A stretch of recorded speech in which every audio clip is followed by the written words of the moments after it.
Well, it finally happened, you guys. Anthony Davis is now a member of the Los Angeles Lakers. And man, I can say, finally. Finally.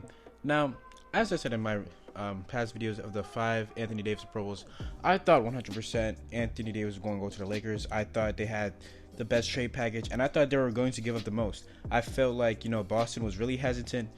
The Clippers didn't have the best trade package, neither did the Knicks, and the Nets. I don't think the Nets were ever in it. The only team that I thought was in it from the get-go was the Lakers.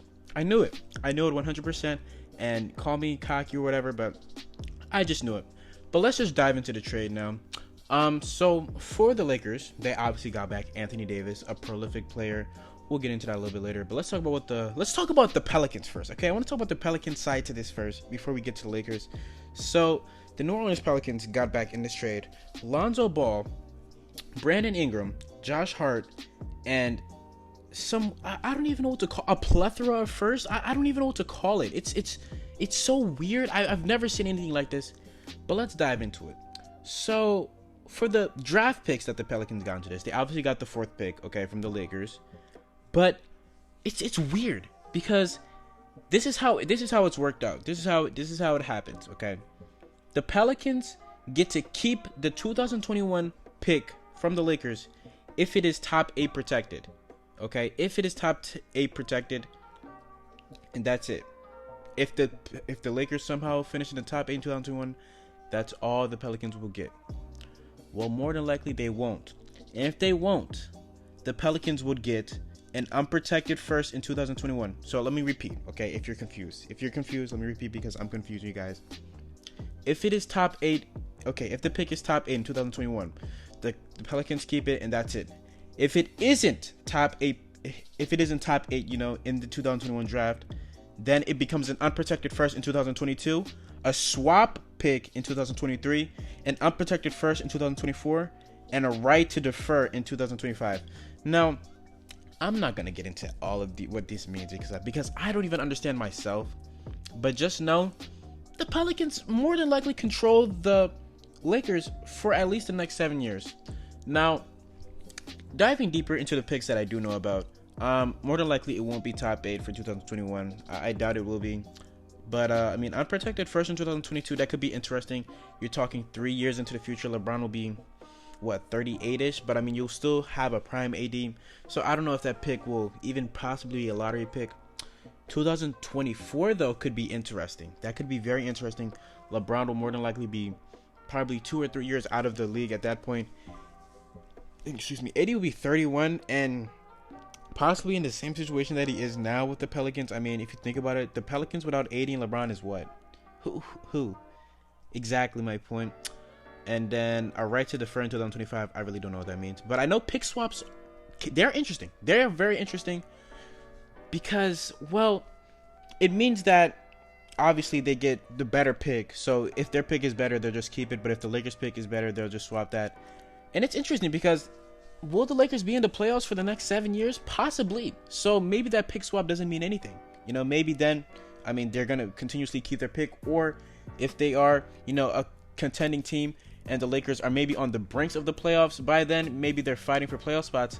Yeah, but you're looking at 16th, 17th, 18th overall picks and stuff. I don't know. But it's weird. I can't really talk about it now, obviously, because, that's the years and years to come. But as I said earlier, let's talk about the Pelicans first, the Pelicans haul. I think the Pelicans got an amazing return. First off, Lonzo Ball is an amazing playmaker, amazing defender. His problem, obviously, is he cannot shoot the ball, but hopefully he can fix that. This is going into his 3rd season, so, he still has a lot of time to continue to develop and get better. And the problem with him was his injuries. He missed, I believe, 43 games out of 164 games he could have played. But most of it was due to ankle sprains, and it looks like most of that problem was due to his shoe, the BBB's Big Baller Brand shoes, his ZO2s. And now he's moved past that because of the falling out or the issues that he had with Alan Foster, who was there. I don't know what he was. He was part of the family business. He was the one taking care of the money. So it looks like he will start wearing Nike. So hopefully those ankle sprains are past them. But Lonzo's going to be a big part of this team, I do believe. Unless they do trade him, reports do come out that they are possibly looking at trading Lonzo to potentially either the Suns or the Bulls for their first-round picks this year. That could be interesting to talk about. We'll talk about that topic if it happens. You see, some of these stuffs, I don't want to get too deep into them because we don't know if they're going to happen or not. But next, we want to talk about Brandon Ingram. Now, Brandon Ingram had a great amazing second half to the year. I believe he was averaging around 28 to 29 points per game until he had that blood clot, that weird injury, that scary injury. I hope he's healed from that now.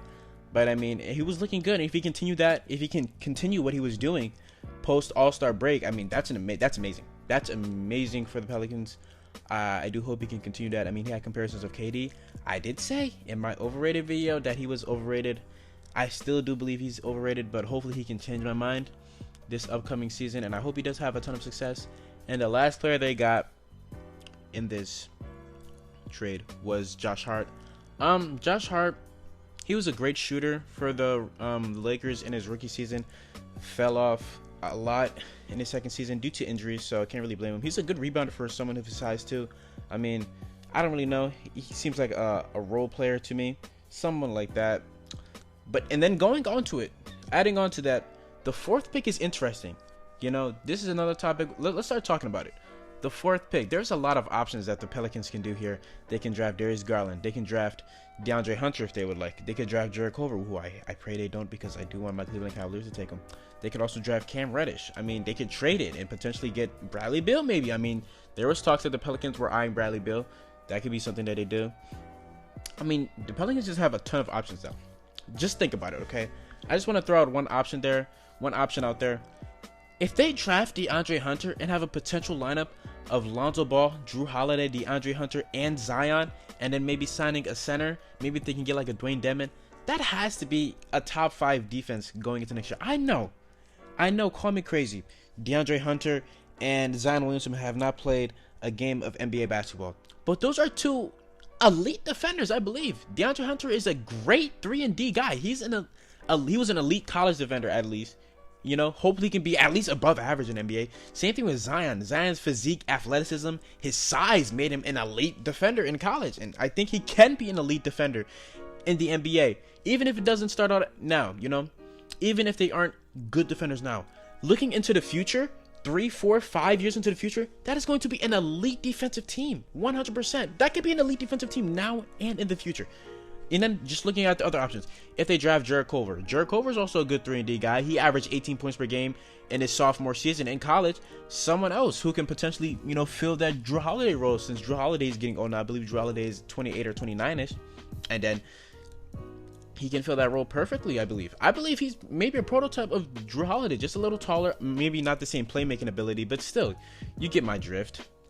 But going on, I mean, other guys, Cam Reddish is, believed to be very raw, and he has a high potential, even if he doesn't work out. And, the plethora of young players they have now, Zoe, Brandon Ingram, and Josh Hart, Zion, Cam Reddish can come off the bench and then grow as a player and grow, and then become that Paul George type that maybe he's compared to. And then it wouldn't be a problem. He wouldn't have to, be there right now because they have other guys ahead of him that can do stuff right now. And then the last guy, Darius Garland, can be a great scorer, maybe can turn into like a Damian Lillard type, but he's a great scorer, great playmaker who can fit alongside Lonzo Ball. And if they don't keep Lonzo Ball, drafting him and pairing him alongside Drew Holiday, you get that offensive and defensive tandem. I mean, just think, it's a lot of options that the Pelicans can do. It's amazing the haul they got. I mean, their future is extremely bright. I am so happy. I would be so happy if I was a Pelicans fan right now. You got a lot of options to do, a lot of young guys. They're going to be a scary team within the next few seasons. I do have faith in them. I do. Now moving on to the Lakers side. And man, oh man, when you're able to get a top 10 player in the NBA, dare I say the best, 100% the best power forward, if we're thinking centers, definitely top 3 center in the NBA, it's amazing. It's amazing. Anthony Davis is a prolific player, a once-in-a-generation type talent. I mean, you talk about the offense that he gives you, the defense that he gives you, everything that he does for you. He can give you 25 and 12 and 2 to 3 blocks a night. Amazing player. My only problem with him is he was never a winner in in New Orleans. I mean, yeah, they made the playoffs twice. He only has one playoff series win. I mean, this is your 7th season. You only have one playoff series win.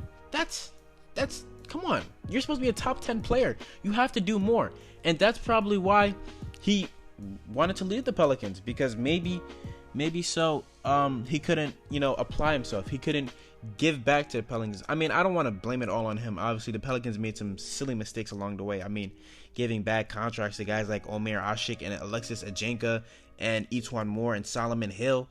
I mean, yeah, those are involved, but still, I mean, you're the star guy. You're supposed to be the one that puts the team on their back.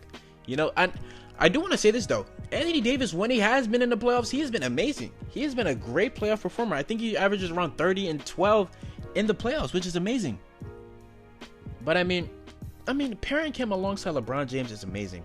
Even if LeBron is getting old, you still have AD who can, carry the load offensively, and then have LeBron be the secondary guy. And I do kind of think that's what the role that they're going to play in. Now, moving on is free agency now.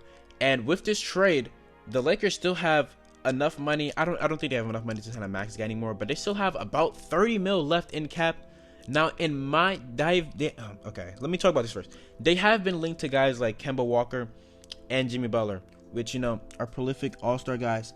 But in my honest opinion, I think they should use this money to retool the roster and, expand the roster. Get players in the roster, because, I mean, yeah, you could go out there and get yourself a Kemba Walker who's a 25-point-per-game guy, or get yourself a Jimmy Butler who's an all-star, a great 3-and-D guy who can, maybe take the offensive load off of LeBron and Anthony Davis. But then what? Who are you going to fill your roster out with? Guys like Reggie Bullock and Wayne Ellington and Malik Beasley, those type of guys? No. I think the best plan of action is to 100% use that money to go sign, great 3-and-D guys, great defenders, great shooters, great vets who are grinding vets who want to win a ring. Guys like Patrick Beverley would be great for his team. Maybe go out and sign a guy like Nikola Mirotic. Maybe even Brook Lopez would like to re-sign with you guys. JJ Redick, Danny Green. Maybe even try to re-sign Rajon Rondo. Looking at, there's just all these low budget-ish guys that can help you along the way more than, if you're in the playoffs. I know what you say in the playoffs. The top heavy teams may always win, but I mean, the Raptors had the blueprint this year. The Raptors, they won off depth. That was the reason why they won, depth. And if you look at the Warriors, the reason why they weren't able to, put up more of a fight than they had originally did is because they didn't have any depth. They were very top heavy. I mean, you talk about their top guys, Stephen Curry, Klay Thompson, KD, and Draymond Green, DeMarcus Cousins. That's a lot of money to your top guys, and then 2 of those top guys went out with injuries. Kevin Durant unfortunately tore his Achilles and had a calf injury that put him out for, I believe, the first 3 games of the playoffs, or first 4 games of the finals, excuse me. And then Klay Thompson, tore his ACL, which was, incredibly devastating. And I say, I pray this doesn't happen. But if you say maybe LeBron, something like that happens to LeBron, or something like that happens to Anthony Davis, I pray it does not. I hate injuries 100%. I do. I hate injuries so much. I pray it doesn't. But dare I say, something like that does happen, then you're going to have to be relying on big minutes on guys like, the guys that I recently said, Malik Beasley, or Reggie Bullock, or Wayne Ellington. You don't want to do that. So you definitely want to get some depth. And I believe if I was the Lakers GM, if I was Rob Pelinka, that is 100% the route that I would take. Get some depth guys, get some guys that, are gritty, that want to win, that can shoot and do everything. My ideal 4 or 5 free agents that I can say that I think they should definitely eye at: Nikola Mirotic, JJ Redick, Brook Lopez / Dwayne Dedmon. And then maybe if you get those type of low budget type of guys, maybe you can go for a mid-tier kind of free agent. Now, off the top of my head, I can't really think of anybody. I mean, I don't know. Maybe Chris Middleton. Will Chris Middleton take around 20 mil? I doubt it. I don't know if he leaves the Milwaukee Bucks. But some guys who are great off the ball, because you're gonna need a lot of off the ball play.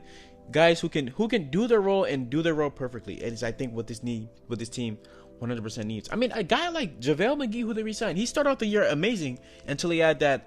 He had like some crazy illness that hampered him and slowed him down. But still, that's the thing. That's what I think the road that the Lakers should take. And if they do, I think they'll be in a great spot. I think they already are in a great spot, even if they don't.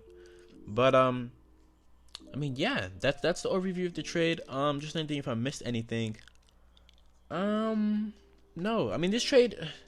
Wow, the NBA is so crazy. I mean, it's a great time to make this trade as the NBA is very wide open with, what happened with the Warriors, which is sad to say.